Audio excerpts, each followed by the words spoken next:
What's up, guys? Welcome back to the S3 Magazine podcast. As always, I'm Mike Sanders. That is Jonathan Woolley. You know what? I know we say this a lot, but I just freaking love Toyota. They do such awesome things all the time that just makes me get this awesome, warm, good feeling inside. I also love a good story where somebody gets what they deserve. That's going to be Jonathan Woolley today because I cannot tell you how many times we've done some sort of video or podcast or written some sort of article where he basically says, if Toyota would just remake the MR2, it'd be like the greatest thing ever and everyone would buy it. Hell, I know I would buy it. That's my Jonathan Woolley voice, by the way. Anyway, they're going to make it, guys. Toyota has came out and announced that they're going to make the MR2 and the CELICA, which is absolutely badass. And the coolest thing is it's not going to be an EV or a hybrid. It's just going to be four-cylinder turbo awesomeness, which I fucking freaking love. But the point is, sorry about that, but the point is, Jonathan Woolley, as everybody knows him, now I'm off my game. He has to buy it. I don't care how much it costs. You got to buy it. You put your foot in your mouth too many damn times. So pay up. I disagree. I don't remember saying, no, I'd rush out and buy it. I do remember on occasion, probably recorded occasion saying that they should make it. And I remember me and you actually having conversation with people from Toyota at a dinner one night and you just gushing about how amazing the old MR2 was and how you wanted them to bring it back and buy it. And I have a sneaking suspicion that conversation made it up the ladder to Akio, and Akio was like, you know what? He's right. We're going to make it, but he better buy it. That's just how it went in my head. I'm sure that's what happened. Yeah. Well, when you said it like that, I remember that night. We were at Hilton Head, for those of you guys listening, and a really cool, huh? That's where I just was last week. Oh yeah, coinky dink. Anyway, we were at Hilton Head with some Toyota people because they invited us out for a Concours, and it was an awesome time. We had a great time. So, like, to set the stage, like, we're sitting kind of at the bar, of course, by the pool, by the ocean, hanging out with these people, and we're having a good time and being sociable. And yes, I do remember saying, "Why the hell don't you make two things? An FJ with a drop top to compete with the Bronco, and an MR2.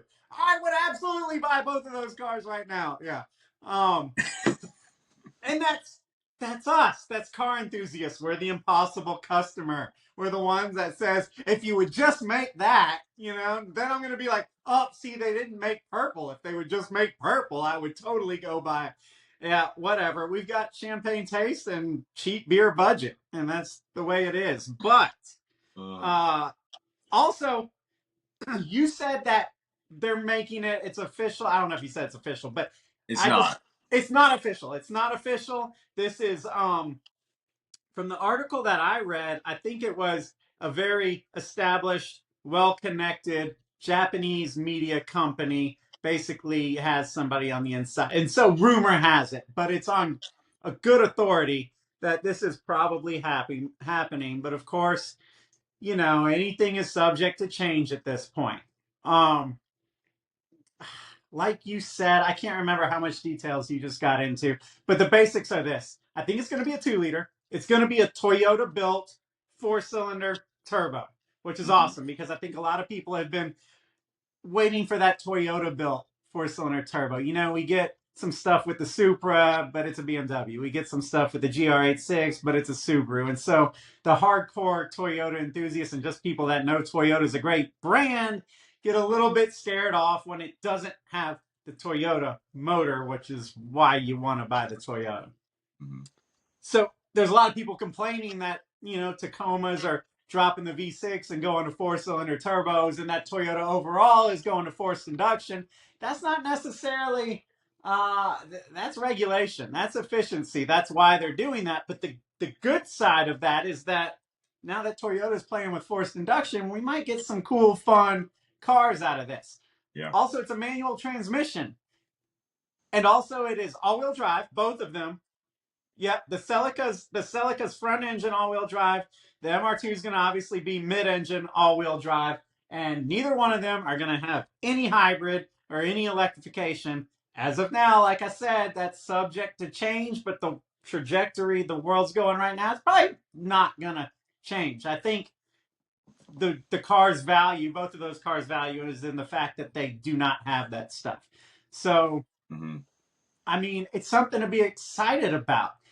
From what I was reading, the MR2 is going to be more of a niche specialty vehicle. It's being developed as what it's GRMN or NM or whatever the company. It's basically a specialty division is building that car.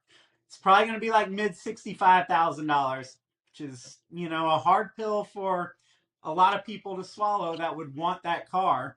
Um, Yeah, but I mean, this could be one of those situations where the demand, even just being normal demand for that kind of vehicle, ends up being super high just because there's no other options. Think about it. Pretty much yeah, every other sports car other than the Mustang these days, and the Corvette, it's all gone EV or hybrid. And if you yeah. don't want to do that, if you want a gas powered manual transmission fun sports car, this might be one of very few options. Okay, so let's talk about the MR2 and let's table the Celica, not because we're not into the Celica, but just because we started talking about the MR2. My thing, and I'm not most people. Like I get it. Like we're the starving artists, right? Like we're the media guys. Like we talk about cars that a lot of times we honestly can't afford. And that's part of the deal until Toyota starts advertising. By the way, they also don't. This isn't a paid advertisement. This is just real love for a cool car company. Anyway, so at $65,000, I feel like the MR2's value is in the impact that it can make. And when I say that, I mean we've done a lot. It's almost damage control. Like the automotive industry has really abandoned automotive enthusiasts. And the enthusiasts have remained enthusiasts, but what's happened is that the new generation that hadn't caught the bug in the same way that it historically has. Sure, young kids are modifying trucks and that's cool, but the youth has been attracted to sports cars since the late 50s, early 60s. You know what I mean? And like that's not really happening now. And guys like you and me would put a lot of that blame on the automotive industry for not making it, for failing to market it, for turning their backs on it or whatever. So I think that the real impact of the MR2 is that it could create a real renaissance. This is a genuinely cool car.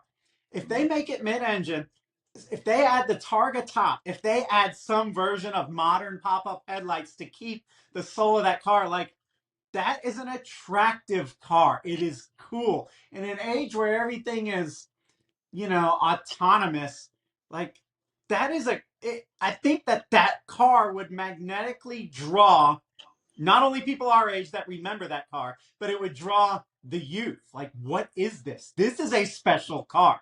Like, this is different. You know what I mean? Like, and it's not going to do that. My point is, if it's $65,000, you take the whole youth and you just not going to happen. And then you're trying to talk to guys that are 40, and we got a lot of shit going on.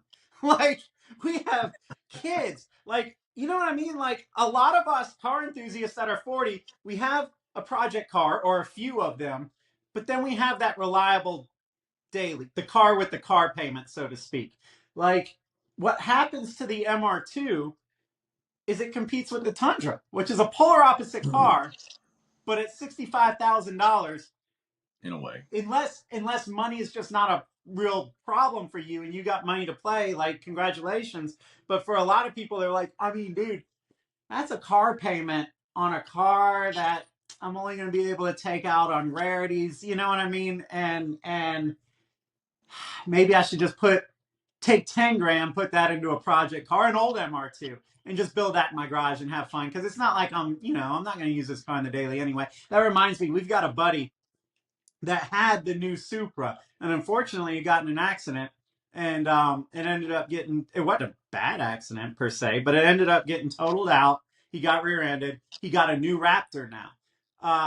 I think he's had it for 3 months, and he said, I put as many miles on this Raptor in 3 months as I did with the Supra in 3 years. That's the problem. These new, if you're 40 years old ish, these new performance cars that you're probably not buying, but if you are, they're not getting used. You're still Mhm. driving your truck every day. They got it, in my opinion, somehow. I get it. I get the barriers. I understand that things are expensive for all the reasons, but somehow they've got to conquer the barriers and get the price point attractive enough to where they can attract the youth. And I'll close with this. I think that, or I guess I'll turn it over to you with this. I think that the automotive industry is ripe for that next Miata, so to speak. When the Miata came out in 89, 90, like it just sent shockwaves through the automotive industry. It was infectious. People had to have it. You know what I mean? Like, and it was attainable. And a lot of people, young and our age at the time, were being drawn to that car.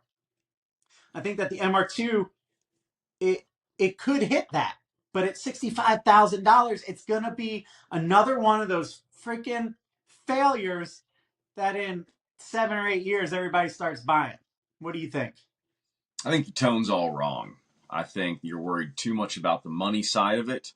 Let the dealerships work it out, man. That is their job, is to sell cars. They'll figure it out, whether they do it through financing or getting crafty with the numbers or whatever they have to do. But they will get those cars sold. I don't think Toyota's going to make a ton of these things. So I think they're kind of expecting it to be a little bit of a limited thing. These guys aren't dumb. They know what to expect. But you got to remember what they're making is special. All right. If it is going to be anything like the old MR2, it's going to have a lot of stuff out there that is hard to make, difficult to design, and costs money. So you got to pay for it, dude. You got to pay to play. It's going to be a very cool car. I mean, at the end of the day, you look at this thing and it's the way it's set up, being mid-engine, turbo. It's essentially a four-cylinder Porsche. Is kind of what it's set up to be, but you get Toyota reliability in the process. Um, I wouldn't get too hung up on the dollar amount yet, especially since it seems like the economy is kind of heading a little bit. Prices seem to be getting a little bit more under control. So at least when this car comes out in a year or two, whenever they do come out with it, it's not going to be the insane markups like we've been seeing over the last 3+ years.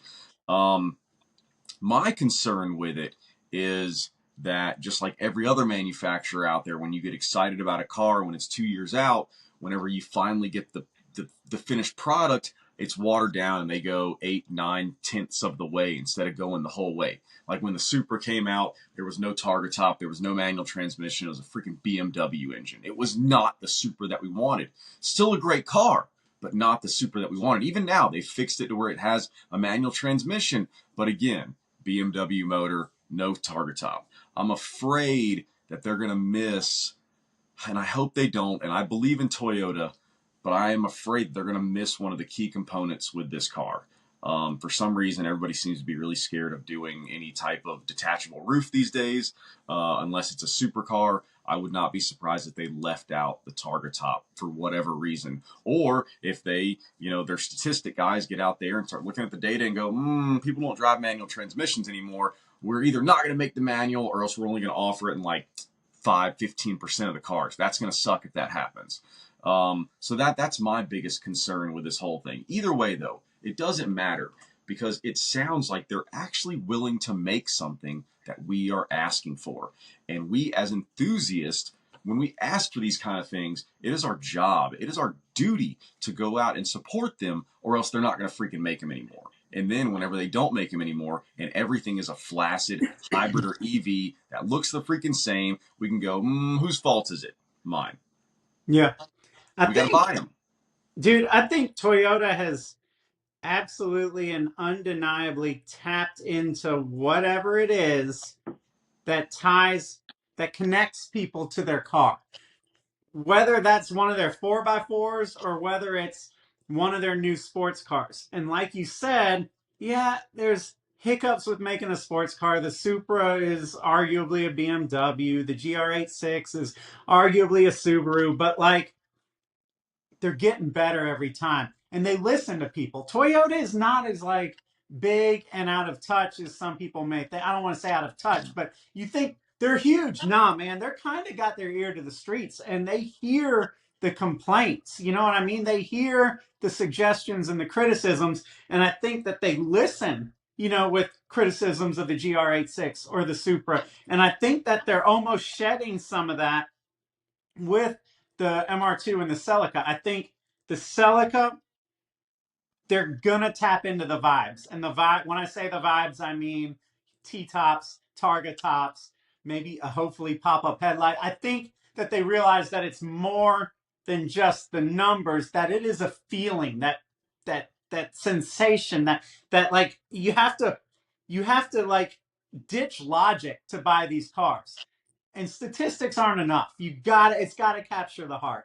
Um, so man, I I just had love the another. fact that they seem to be bringing back the 90s and early 2000s. Everything that made that era so special, they are like embracing it head on. I mean, seriously, like most other automotive manufacturers right now have like maybe one cool car that they're producing. How many does Toyota have right now? I mean, not counting the trucks and the off road stuff, just counting like what we're going to call tuner style cars. You got the Supra, you got the 86, you got the GR Corolla, which we haven't talked about, but that one's out there. That's a cool little car. And then you got potentially the MR2 and the Celica. Dude, Yeah, that's a whole lineup of cars. Five. yeah, yeah. Five manual transmission, brappy motor, fun cars. I just had a thought though. The Hear me out. The BMW is killing the Z4. So what happens to the Supra? It's a Z4. You know Yep. what I mean? So like the Supra as we know it is coming to an end. Will they continue the Supra under their own work, under their own design and their own engine, or maybe will this MR2 fill that gap? Will they Yeah. lay the Supra to rest for a while, Yeah. bring back the MR2? The $65,000 price then makes sense because That would then be it's my kind of guess. then it's a Boxster, Cayman, arguably GT4 Corvette competitor. Mm. That Um, that would be my guess. I mean, yeah, I don't know. I haven't given that much thought, but it would be difficult to see them trying to go out and redesign and remake the Supra on their own while taking all this on. But who knows? I mean, they're a massive automotive company. Who the hell knows? Maybe they'll do it. But I can absolutely see the MR2 taking the place of the Supra, and maybe even the Celica kind of taking the place of that four-cylinder Supra that just came and went without even anybody even realizing it was there. yeah, let's talk about the Celica. I mean, the Celica, four-cylinder turbo, so we can expect that it would be tunable. It's going to be all-wheel drive, I believe, and front engine. Like, where does that fit in? That's kind of and low 40s. Mm-hmm. So if you can get that for 40 grand, that shakes up a lot of stuff. You can't buy a Mustang GT for 40 grand. You can buy an EcoBoost, but you can't buy an EcoBoost with a manual transmission. An Yep. EcoBoost is a secretary's car. The Celica is going to be a driver's car. The Celica is going to be all-wheel drive, It's kind of going to be a rally car. It's going to be more like an Evo Subaru competitor. but a coupe. You know what I mean? Coupe. Which Yeah. is cool. It's kind of like, where is this gonna fit? You know what I mean? Like, I immediately thought Mustang. It's probably gonna compete in a lot of ways with the Z. It kind of competes with its own GR Corolla in a way. Mm-hmm. uh and that's what I love about what Toyota's doing here. It's like they don't even care if it financially makes sense. Like, they're doing it because it's the cool thing to do. Yeah. It kind of reminds me of the way that Dodge used to do business. I don't know if you guys have ever heard this, but I always heard that like they never actually make any money off of the Vipers. It's literally just a marketing stunt every time they make that thing. And it's always just a badass car that they're literally just producing just to make the rest of the lineup look awesome. And people go, you know what? I will get a Ram because they make the Viper. I mean, even Dodge a few years ago with the Charger and Challenger, like, Yeah. they just kept one upping themselves. You know what I mean? Like, they were like, we can do better here. Now it makes more. Like it was that attitude. And I feel Yeah. like I'm just going off the cuff here. I don't know if this is completely factually accurate, but is Toyota, if one of the only, if not the only car companies that still has the original bloodline. What I mean is Akio Toyoda, who is still on board, is the grandson. Mm-hmm. That means he cares. Jim Farley, Mary Barra, Um, Volkswagen, Porsche, these guys, yeah, they do not have the pure blood in their company anymore. So they're answering to Wall Street. they're They're not, suits. they're suits. Yeah. Toyota, I mean, dude, Koji Sato, Koji Sato, who is the CEO now, I mean, he's kind of like buddies with Akio Toyoda. Akio's on the board. These guys are making passionate decisions. It's not all about the dollars and cents. It's about what they're building. They love cars. They want to build cars. And they build cars for everybody, but I think that they realize, dude, we're good. Like we make enough money off the RAV4 and the Highlander and the Camry. Like, so we blow $1 billion over here. Like, it's the cool thing to do. Like, come on. Like, let's give the guys like you and me something to talk about. Like, let's shake it up. Where does this lead if we all just lose the thing that makes cars cars and not just appliances? You Yeah, know, like I think maybe they're looking at it like that. Like, look, somebody's got to save it. Maybe let's be the ones. Let's be the good guys here. You know. yeah. I love Um. the fact that they're not just making one flagship car. I love the fact that they're trying to treat every single car pretty much like it is a flagship in its own right, depending on what you're into. Like, I, like I feel like they're trying to reach the coolest person of every demographic. You like off-roading stuff? Cool. We got 3 vehicles that you might be really interested in, and they are cool. We got rad colors. We got all sorts of different packages. Oh, you're into tuner stuff? I got a couple over here. You'll really, really like it. Oh, you like muscle? We don't really have muscle, but I got a Supra over here that'll smack the crap out of a lot of big, horsepower cars. I mean, they've kind of got the gauntlet covered, to be honest. yeah, and it's like you said, they could they could have stopped with the 86 and the Supra. Then they Mm. bring the Corolla, the GR Corolla. Eh, That's the trifecta, and then they bring these two out. I mean, to give a reference you'd probably appreciate, it's like a college football team spanking the shit out of some other team. It's the fourth quarter, they still haven't put points on the board, and the coach leans in and goes, "Put a half a hundred on them." Like just keep it going. Like, should we put in the second string? Nah. like just Run it bury them. again. Run it Dude, yeah, again. I love it, dude. Because right now, I mean, dude, read any automotive journalism. A year ago, 2 years ago, they were saying Toyota's out of touch. That Toyota's going to go out of business for this. That Toyota is, not going electric, and that's going to be the end of them. That they're Luddites and Neanderthals and all the guys that made the Prius, right? Like, and now automotive journalism is saying how right they were. They're being vindicated for having the courage to stand up, to the EV agenda and not. I mean, like they're the only ones. They're the only ones that had the courage to stand up to EVs and at least speak their truth, speak their minds. Everybody else caved. Everybody else caved to the Wall Street political pressure, and now they're backtracking that. We're all Toyota can't. backtrack. Oh yeah, big time. They're a mess. And if you buy a car from one of those companies, you're paying for their mess. Mm-hmm. Even if you buy an F-150, you're paying for the screw ups that Ford made with EVs. You're paying for their backtracking. Toyota has a gigantic lead right now.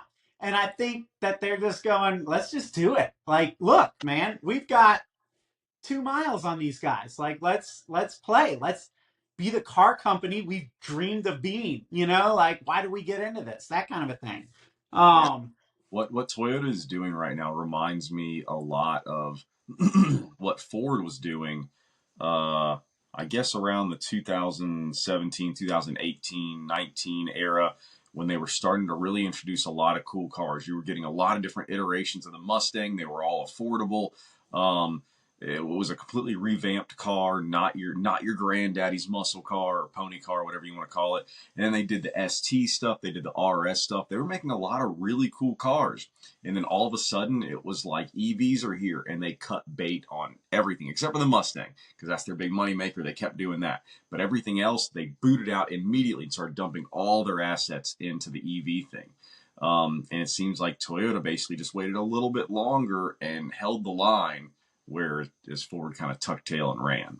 Well, and in my opinion, I think Ford's probably second right now to Toyota. I think that Ford screwed up pretty bad, and I think they've also kind of trying to fix that. You know, like the argument can be made that they've got Raptors in different chassis now. That's cool.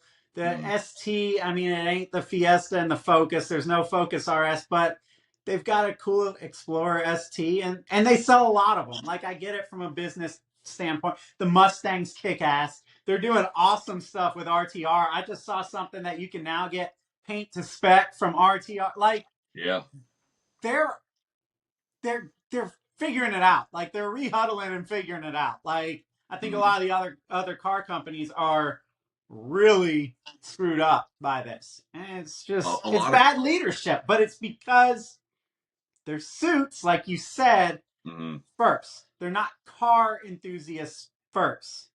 a lot of other automotive manufacturers, you can tell that they are just infatuated with the financial side of what Tesla became and how it became that. And now they are all convinced that they have to treat cars as appliances. And that's literally what they're doing. They're literally just making the most boring, bland, appliance, no soul style cars out there. And it's going to bite them in the ass. It already is. And it's like I said, like we use the word connected all the time in a Bluetooth sense, but cars have become more disengaging than ever before. We've lost our way. Car companies and CEOs can't even envision a car that without an iPhone experience now. It's become an absolute fixation that tech and connectivity and automation and autonomous, it all has to be the 21st century of mobility. They don't even use driving as a word anymore. Driving is a verb, but they don't use it. Pay attention. They say mobility now, Yep. like it's a goddamn cell phone. And Toyota, like I said, has tapped into what really connects people to cars, whether it's a 4x4 or a sports car. And not talking about the Bluetooth connection. I'm talking about that connection that makes you fall in love with your car and become a fan, and they've earned their fan base. They've earned it. They've earned it. You can't.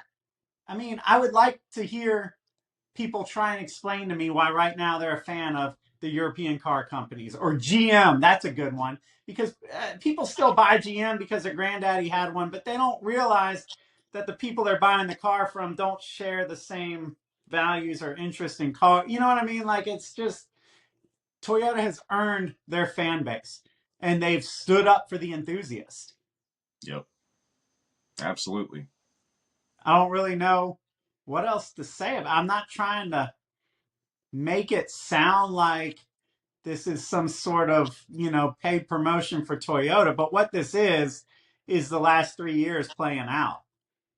This for me at least, this is genuine excitement for something to be being brought to the automotive industry and the automotive aftermarket industry. This could be massive for both industries. I know that a lot of times we kind of lump those in together and talk about them as one as a whole, but they are not. Especially here the last couple of years, a lot of big players in the automotive industry have been doing everything they can to kind of snuff out the automotive aftermarket, which sucks. This does the polar opposite. This should give the aftermarket industry life and give them a lot more opportunity to go out there and make some money and have some fun and make big waves. It does make you want to support the brand, doesn't it? I mean, like my wife has a TRD Pro 4Runner, but aside from that, I don't have a Toyota. And I almost feel like not ashamed, but I feel like not proud of that. Like dang, man. Because when car enthusiasts buy a car, we're buying more than that one car. We're usually buying the energy behind the car company. You know what I mean? Like even if you buy, I don't know, your wife, daughter, whoever it is, like just a RAV4 or a Highlander, you're buying it from Toyota because you're a fan of what they're doing. They've gotten to a point, man, where yes, they deserve our business. I feel drawn to support what they're doing because I appreciate it. And that's how we show it, you know? Hmm. Yeah, we're a Toyota family, man. I daily drive a Tundra. My wife has a Forerunner. My sister has a Forerunner. My father-in-law has a Forerunner.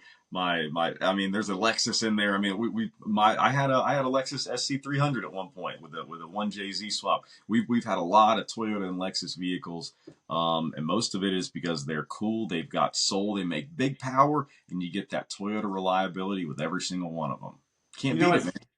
what's funny is so my wife's Forerunner TRD Pro, she bought it exactly 9 years ago when they first dropped. She loves it. It looks brand new, like she's meticulous with it, you know. But it's got like close to 200,000 miles on it now because she uses it for work. So she's kind of like on the edge of in the market. You know, she's like, I don't want a car payment, and this car is doing exactly what I got it to do, but like, when is it time? You know, like I gotta have this car for work. It has to work. I have to carry people in it sometimes or whatever. But for her, it is, and this is without my. I mean, you know, we get press cars and we're a family, so like she has exposure to a lot of brands, but a lot of Toyotas, and then there's always me ranting about different stuff. But she's like, okay, so the new GX, the new Forerunner, the new Land Cruiser, or the Sequoia. Hmm. And that's it. Like, that's all that she considered. And you know her, but if people listening don't know her, I mean, she's kind of like a princess. Like, you would think she would want the BMW or the Range Rover or whatever. She wants nothing to do with that. Like, she is a Toyota girl for life now. And so we're Yeah. trying to figure that out. The weird thing is Toyota's in this pivot, right? Like we, personally, our family, we don't want a hybrid, you know, but like we do want a Sequoia. Well, you can't get the Sequoia without a hybrid. All right, so is that out? You know, like the Lexus GX, that's no hybrid twin turbo. That's looking good, although they've had recalls on that engine, although that's sorted. And Toyota does stand behind it. They're replacing like every engine in the Tundra. Yeah, I saw. Um, and that says a lot right there because there's a lot of companies that, I don't know, just shy away from recalls or put their cars on stop sale, Maki and others. So yeah, that's the issue. The Land Cruiser's cool. She likes the Toyota brand, but it's also a hybrid. And then the Forerunner we hadn't seen yet. So, but here's the thing with the Forerunner, and I know we're getting off topic, but it's just, if you get the TRD Pro, you have to get a hybrid. She wants the TRD Pro, but she don't want a hybrid. So Toyota, if you're listening, let us get the TRD Pro without the hybrid. Because like I said, she's a princess. She does not want your base model, but she also does not want I know what you're doing, Toyota, and I appreciate it. You're funneling people into hybrids because you have the open lane, because electric is fumbling and not working, full electric. So like you've got this open lane to kind of get people into hybrids, but like there's still a lot of Toyota people that don't want them because Toyota owners, they look at a vehicle purchase a lot of times as a long-term investment, right? The Toyota mentality is, I'm gonna drive this thing till the damn wheels fall off, or I'm Mhm. gonna give it to my daughter and they're gonna drive it till the wheels fall off or whatever. Like, I think that Toyota mentality isn't quite, the guy that's buying a Toyota 4x4, not sure if they're psyched about hybrids yet. Yeah, you're Now, probably right. if they're contractors and they're trading them out every 2 or 3 years, I don't think they give a damn. But like, Mhm. there's, you still got that segment, Toyota. Like, don't lose that. Like, we're with you. We're with you on the forced injection stuff or forced induction stuff. Production. We understand there's gonna be some learning curves.